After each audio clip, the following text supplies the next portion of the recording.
nggak sih sosok drummer yang kayak bikin kamu terinspirasi kayak gue mau main drum nih? Ada gak sih sosok drummer atau sosok orang yang bikin kamu pengen main drum dulu?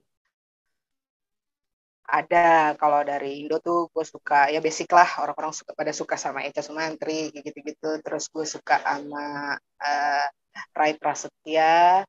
Terus gue juga suka sama Clay, ada namanya Clay. Terus kalau dari luar tuh gue cuma suka sama Anika Nail. Gitu. Karena yang dari Jerman itu, yang cewek. Ya, gue suka karena selain dia main drum, ya dia mengkompos sendiri karyanya dia buat sendiri karya dan dia mainkan. Tuh yang gue suka. Gue lagi biar mengkompos sendiri. Kenapa suka sama Ray? Kenapa suka sama Echa? Ada ini gak sih? Apa sih yang bikin kamu tertarik sama, kan drummer banyak nih, cuman yang kamu tertarik sama Echa, kenapa? Cara mainnya kah? Atau juga tekniknya kah? Atau fill in-nya kah dia? Atau si Ray-nya juga gimana? Terus apa sih yang bikin kamu tertarik sama seorang drummer yang bisa bikin, akhirnya bisa bikin Novi nonton berjam-jam gitu?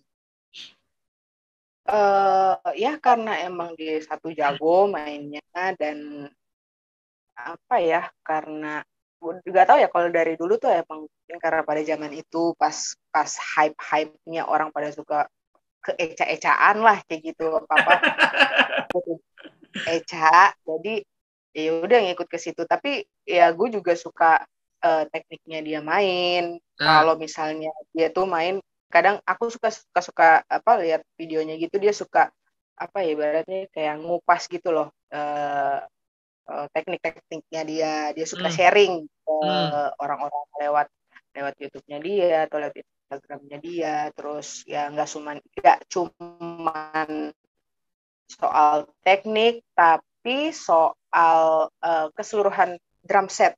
Banyak sih, banyak juga sih yang drummer-drummer lain, tapi ya nggak tahu, suka aja.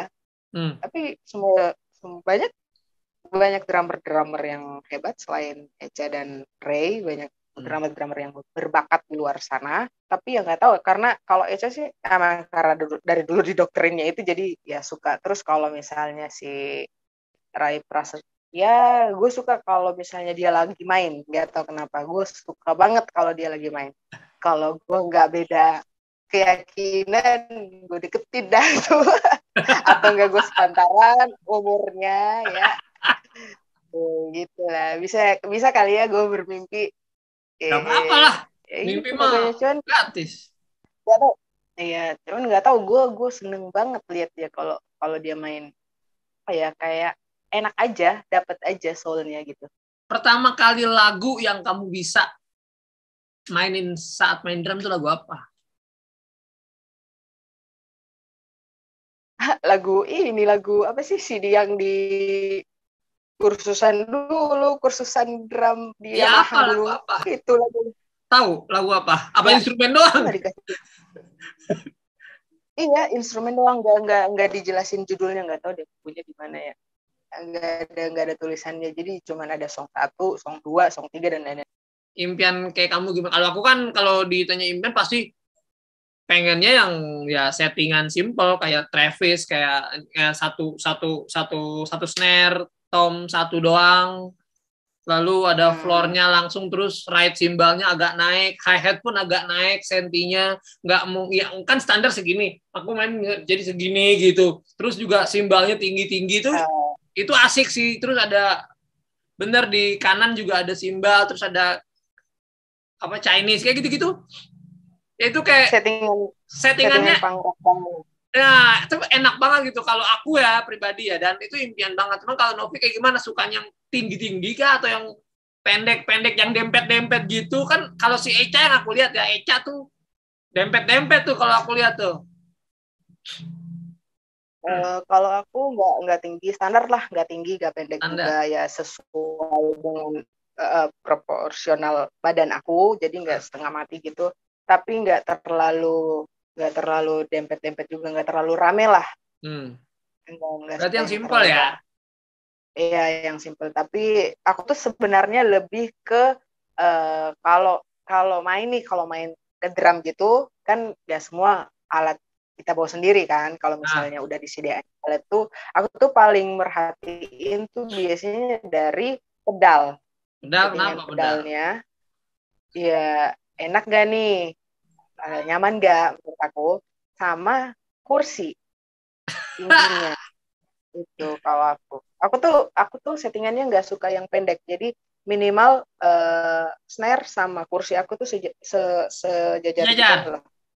Uh, nggak suka dibawanya, nggak suka juga terlalu tinggi, jadi minimal standar sejajar lah Kalau aku malah lebih maksudnya. lebih senangnya agak tinggi dikit. No, kayak snare ya karena suka Travis kali ya, jadi kayak snare agak nungging gitu biar ngerim shootnya enak. Bangkunya tinggi, jadi snare di bawah bangku gitu. Dan tomnya itu rata. Iya, iya sih, Kayak gitu. settingan keren banget, Iya. settingannya Enonet. Netral. Tapi ya, tapi Bim Bim Slang nggak begitu ya tapi. Kalau Bim Bim Oh gitu. Slang pakai apa sih yang Mic ada gitu mic-nya lah ya? ya. Kalau kuliah formal kan kayak aku nih kuliah broadcasting, ujian skripsinya itu ada 2 metodenya. Yang satu metode kualitatif atau kuantitatif, yang satu lagi itu metode karya. Jadi kita buat karya dan dipresentasikan saat skripsi, entah itu dokumenter atau short movie. Nah kalau di kuliah musik gitu, kayak gimana sih Sinop skripsinya tuh? Sama buat karya. Kalau misalnya kan di fakultas aku tuh ada 3 konsentrasi. Yang pertama tuh penyajian, kedua komposisi, ketiga tuh musik gerejawi. Nah, kalau aku kurang paham kalau yang musik gerejawi ya. Kalau pengetahuan aku kalau misalnya yang penyajian itu dia lebih ke kita bawain karya orang. Tapi kita juga bisa bisa bawain, misalnya kita punya karya dan kita mau bawain juga itu bisa. Kalau misalnya komposisi tuh yang aku tahu ya kita buat karya dan kita ditampilin di depan orang yang mau nonton, yang datang pas pada saat kita ujian, dan di depan dosen penguji. Tetapi setelah misalnya karyanya kita sudah ditampilkan, setelah itu kita ada ujian ini lagi, ibaratnya ujian pertanggungjawaban gitu. Dari karya tersebut? Iya, dari karya tersebut. Apa yang disajikan? Apa yang disajiin? Ya karyanya, kalau misalnya penyajian itu walaupun dia mainin karyanya orang, tapi tetap ada penulisannya, jadi dia tetap bertanggung jawab atas apa yang dia mainkan, dari segi patternnya, dari segi fill in-nya dan lain sebagainya, dia harus tetap tuangkan dalam penulisan karya tulis, dan dia harus bertanggung jawabkan di depan dosen penguji. Itu kalau penyajian. Kalau komposisi sama, dia buat karya, dia tulis partiturnya, dia buat modulnya dalam bentuk skripsi, tapi karyanya pun dia tampilkan di depan orang, di depan dan penguji dan penonton. Tapi setelah itu ya nanti juga ada sidang untuk pertanggungjawaban dari segi penulisan. Jadi bukan cuman tampil doang terus udah selesai, enggak, sama kok, ada sidang untuk penulisannya juga, untuk karya ilmiah lah namanya. Yeah. Nah, terus berarti penyajian tulisannya itu berbentuk teorika, misalkan kayak pengertian musik atau musik genre apa yang dipakai, atau partitur dari karya tersebut doang, atau ada penulisan karya ilmiah lainnya? Sama semuanya sama sih, sama basicnya tuh sama kayak kita kuliah formal yang lain. Ada berapa bab tuh? 4 ya, sama 5, penutup. 4 kayaknya, aku lupa. 4 kayaknya. 4 sama penutup. Ya. Kalau nggak salah ingat, karya ilmiah aku, modul aku tuh, skripsi aku itu ada di Bangdu ikannya. Iya, tapi aku taruh mana ya? Tapi nggak hilang kok, coba ada tulisannya. Parah. Nah, itu jadi sama kayak kita kuliah formal, bab 1 daftar isi, pendahuluan, kayak gitu-gitu tetap ada dijelasin. Jadi kalau misalnya kita ngambil formatnya, kalau misalnya penyajian nih dia dia instrumen drum gitu, tapi instrumen drum dia jelasin misalnya itu kan teorinya, pengertiannya dari misalnya drum set apa segala macam itu dia jelasin. Terus misalnya lagu-lagu yang dia bawa itu bergenre apa aja, misalnya ada pop atau jazz atau rock, ya, banyak-banyak lah genrenya. Nah dia juga harus menjelaskan itu di dalam karya ilmiah, penjelasan tentang genre tersebut. Terus misalnya ada satu karya yang dia bawa dalam bentuk band, format band, combo band gitu, yang ada drum, gitar, pokoknya ada instrumen pengiringnya lah. Nah itu juga dia harus jelasin semua itu dalam bentuk pertanggungjawaban, dalam bentuk karya ilmiah sama gitu.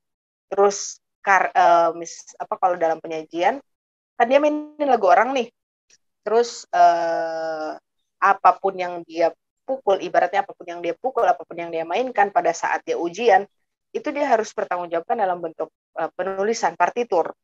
Jadi harus sama partiturnya dengan apa yang dia mainkan. Jadi tetap ada partitur penyajiannya apa yang dia mainkan. Sama begitupun juga dengan komposisi seperti itu. Tergantung dia ngambilnya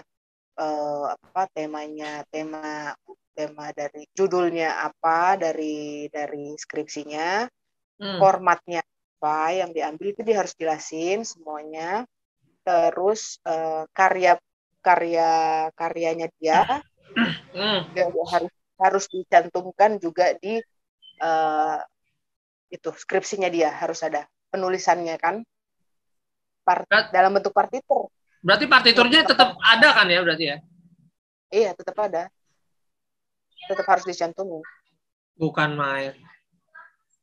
Ribet ya kalau dipikir-pikir, pikiran aku tuh kayak ya udah kuliah musik, ngeband, pikir ini aransemen apa nih?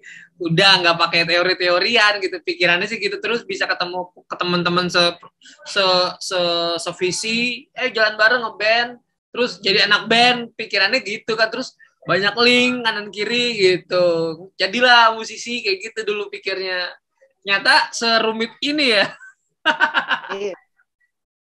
Rumit, makanya di awal tadi kan aku juga bilang kalau misalnya banyak orang yang salah persepsi, akhirnya nggak selesai kuliahnya karena dia pikirnya ya cuma asiknya doang. Kuliah musik itu isinya cuma ngeband doang kayak gitu-gitu. Ya emang sih nggak bisa dipungkirin juga harus ada ngebandnya, harus nggak melulu cuman fokus kuliah, nggak juga sih. Terus pengalaman kita untuk dalam bermusik kita dapat di mana kalau misalnya kita nggak coba ambil side job, misalnya kita reguleran kayak gitu, atau kita jadi additional player sama siapa, ataupun kita bentuk band pada saat kita ketemu di kuliahan, kira kita nyambung nih sevisi misi dalam bermusik, ya akhirnya kita bentuk kayak gitu-gitu. Banyak kok di tempat aku, di kampus aku kayak gitu. Tapi itu harus jalan seimbang, karena kalau misalnya lebih berat sebelah ya emang sih jam terbang lu tinggi, lu banyak link di mana-mana, lu manggung di mana-mana, tapi ya kuliah lu keteteran. Terus begitupun juga kalau misalnya lu fokus doang sama kuliah, emang secara teori lu jago, terus lu bisa cepat selesai, tapi kan pengalaman dalam bermusik lu nggak ada, nol nih, lambat dibandingkan yang lain. Jadi emang harus jalan seimbang, semuanya harus balance. Nah, terus kan baru-baru ini nih aku lihat kamu baru berani bikin drum cover. Kenapa baru sekarang berani? Terus apa motivasinya bikin drum cover kebalik begitu, muka ditutup pakai emoticon? Kenapa itu? Coba jelaskan dong, muka ditutup pakai emoticon tuh gimana? Terus kenapa baru bikin drum cover dan baru berani? Kan ya maksudnya kan kenapa enggak waktu kan kamu juga dulu punya drum, kenapa enggak dari dulu suka bikin apa gitu? Kenapa baru sekarang kepikiran gitu? Ya, balik lagi sih Bang. Karena dulu asik pacaran. Jadi gak kepikiran ya itu baru. Penyesalan kan belakang ya. Cuman ya Ya terlalu udahlah disesalin ya. juga. Ya itu dijadiin pembelajaran, tapi nggak melulu harus terpuruk di situ ya, harus bangkit.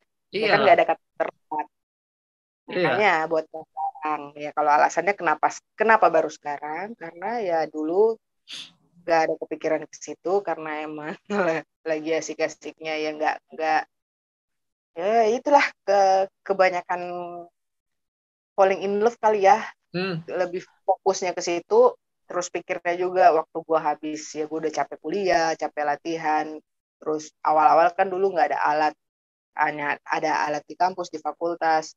Nah itu terus juga ya beda lah kalau misalnya sama di kosan. Kosan kan orang kita tinggal rame kan, samping kiri kanan, kita harus menghargai orang Hmm. di samping kiri kanan teman-teman kita. Jadi ya itu nggak bisa berisik. Terus kalau kenapa baru sekarang ya, karena sekarang lagi ada waktunya, lagi nganggur, udah nggak kerja kan. Bapak tahu sendiri, zaman kita kerja bareng, kita kerja apa tuh ya namanya, yang waktu kita dikuras habis tenaga kita ya itu. Terus ya sekarang baru ada alatnya, puji Tuhan, baru dikasih rezeki, dikasih berkat, baru bisa beli drum lagi. Kenapa kalau mukanya ditutup? Karena ya aku tuh sebenarnya orangnya nggak pedean. Satu kata untuk Bim Bim Slang. Keren. Keren. Kenapa keren?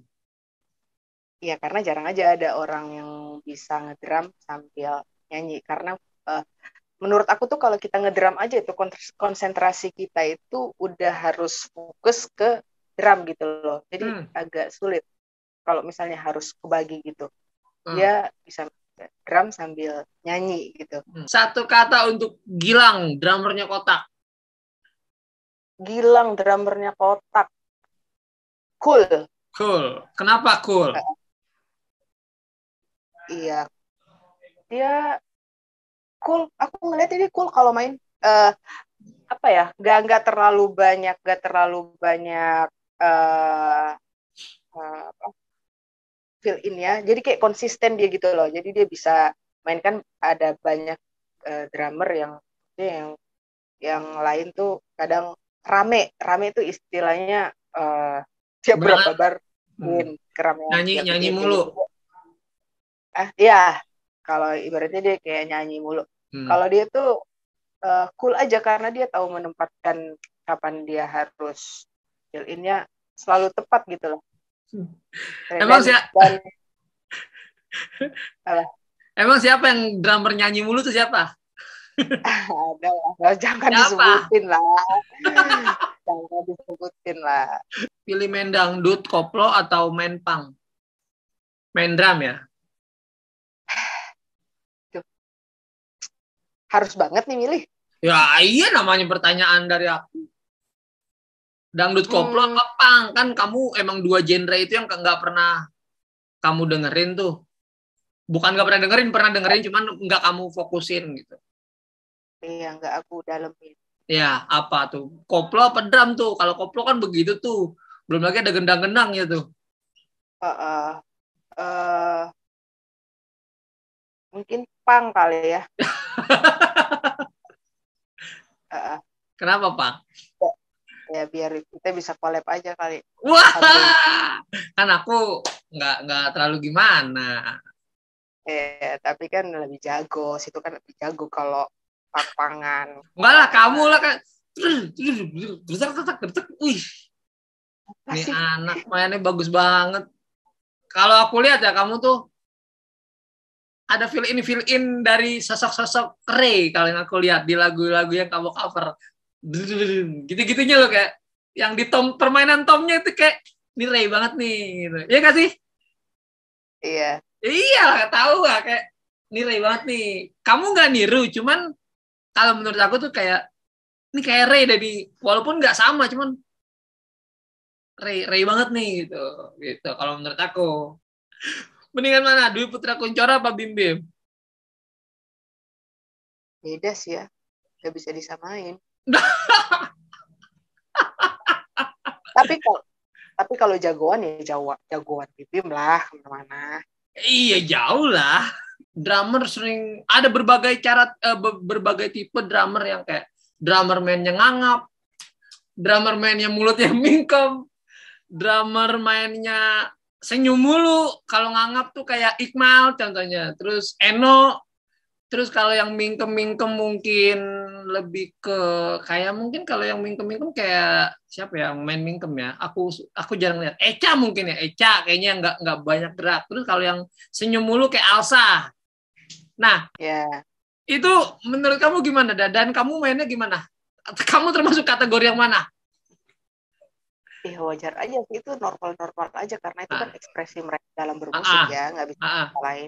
Itu mungkin juga bisa dijadikan ciri khasnya mereka. Jadi pada saat kita ngelihat seseorang main dengan anggap gitu, ini ngikutin ini cara mainnya gitu-gitu, tanya flat ngikutin ini. Kalau aku lebih ke berubah-berubah sih, kadang suka senyum, kadang suka nggak bisa diprediksi karena ya itu emang udah kebawa gitu aja. Kadang tanpa kita sadari juga kita kebuka mulutnya. Kalau udah kebawa suasana juga kebuka mulutnya. Tapi kalau misalnya kita lagi sadar, lagi ada kamera nih, misalnya kayak lagi direkam gitu, lagi nyadar kamera ya ditutup, senyum gitu. Kalau aku kebanyakan tuh karena aku tuh tipikal orang yang lebih menjaga biar nggak kebuka ya mulutnya, biar nggak gitu.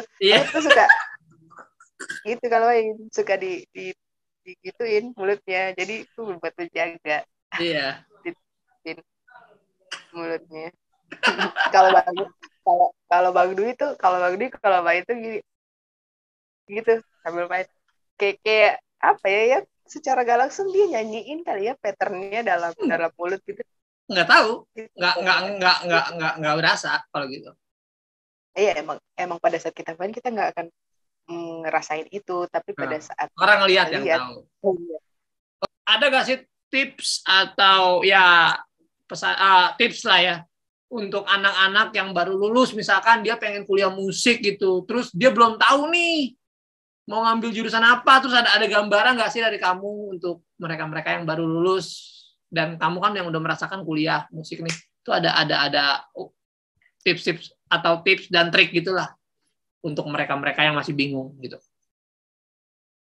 Yang pertama, gue harus bilang kalau kuliah musik itu emang menyenangkan. Kalau basicnya lu pada suka musik ya kuliah musik menyenangkan, tapi jangan pernah lu beranggapan kalau kuliah musik itu lebih gampang daripada kuliah-kuliah yang lain. Contohnya kayak fisika, ekonomi, dan lain sebagainya tuh kuliah-kuliah yang lain. Jangan pernah lu berpikir kalau kuliah musik itu isinya cuma band-bandan doang, ngeband doang, nggak ada teorinya, itu salah besar. Jadi kuliah musik itu nggak segampang yang lu pikir, nggak segampang yang lu bayangin kalau misalnya isinya cuma ngeband doang, asik doang, nggak seperti itu. Yang kedua, perdalam ilmu untuk baca notasi balok untuk sesuai instrumen yang kalian mau ngambil, entah itu mengambil instrumen drum, gitar, keyboard, piano, apalagi ya biola, saksofon dan lain sebagainya. Itu lo harus bisa, minimal lo harus bisa baca notasi balok. Yang kedua, lo harus belajar dasar-dasar dari teori musik, terus cari tahu biar nanti, karena kan kalau misalnya kuliah musik, pengalaman gue tuh kalau kuliah musik ya selain lo tes praktek di depan dosennya, lo ada tes teorinya juga untuk menentukan lo bisa lulus apa enggak, masuk ke fakultas itu apa enggak. Jadi ya itu sih yang dasarnya. Udah banyak banget yang kita bahas tadi, dari awal Novi kuliah, terus perjuangannya dia untuk meyakinkan orang tuanya, bagaimana bisa ngambil kuliah musik, karena nggak semua orang bisa dikasih kepercayaan untuk masuk ke kuliah musik, karena kuliah musik kan biayanya tuh nggak murah ya menurut aku ya, dan lumayan lah untuk menghabiskan uang tuh lumayan gitu. Makanya dia juga bisa membayar kepercayaan orang tuanya tersebut, terus hingga akhirnya juga banyak ilmu yang gue serap nih malam ini, bagaimana komposisi di kuliah musik tuh kita jadi banyak tahu ya. Aku jadi banyak tahu kayak kuliah musik tuh nggak hanya ada ngeband-ngebandan doang, tapi ada komposisi, apalagi teori musik. teori musiknya dan apa tadi? Sorry. Penyajian kayak gitu-gitu. Dan itu kan nggak semua orang tahu gitu, dan kita malam ini khusus di episode ini dibahas tuntas sama temen Aye ini yang selalu baik hati.